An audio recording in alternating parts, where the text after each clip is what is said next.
Bail మంజూరైన తరువాత కవిత తరపు న్యాయవాదులు ఏం మాట్లాడారో ఒకసారి చూద్దాం. ఈరోజు బిఆర్ గవాయ్ గారు ఇచ్చిన ఈ బెయిల్ ఆర్డర్లో ఏం చెప్పారంటే కవితమ్మ గారు తన పాస్పోర్ట్ని సబ్మిట్ చేయాలి మ్యాజిస్ట్రేట్ ముందల. ఒకవేళ విదేశాలు పోవాలంటే మ్యాజిస్ట్రేట్ గారు అనుమతి తీసుకొని ఇతర దేశాలు పోవాలి. అదేవిధంగా ట్రయల్కి సహకరించాలి. ప్రతి వాయిదాకి కూడా కోర్టుకి అటెండ్ కావాలి.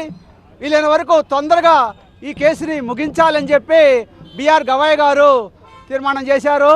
ఈరోజు ఈ కేసులో కవితమ్మ గారికి బెయిల్ ఇవ్వడానికి సిబిఐ ఈడీ ఇష్ట ప్రయత్నం చేసింది రాకుండా చేసేదానికి.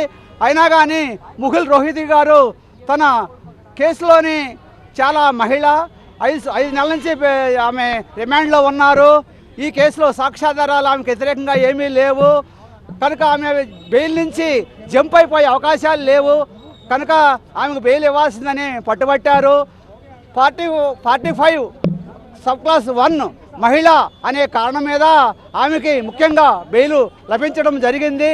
ఇంకొకటి సాక్ష్యాధారాల్లో కూడా మాగంట శ్రీనివాసరెడ్డి వాళ్ళ కుమారుడు ఇచ్చిన సాక్ష్యాల్లో పట్టు లేదని, మాగంట శ్రీనివాసరెడ్డి కేసులో ముద్దాయి చేయలేదని కూడా, ఎందుకు శ్రీనివాసరెడ్డి గారిని ముద్దాయి చేయలేదు, ఆయన 50 కోట్ల రూపాయలు ఇచ్చాడని చెప్పి ఉంది కదా, మరి ఆయన ఎందుకు ముద్దాయి చేయలేని కోర్టు అసహనం వ్యక్తం చేసింది.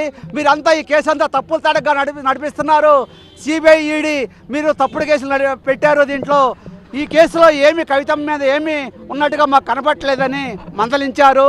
కనుక ఇది సిబిఐకి ఈడీకి చెంప పెట్టని మనం ఒక రకంగా చెప్పుకోవచ్చు.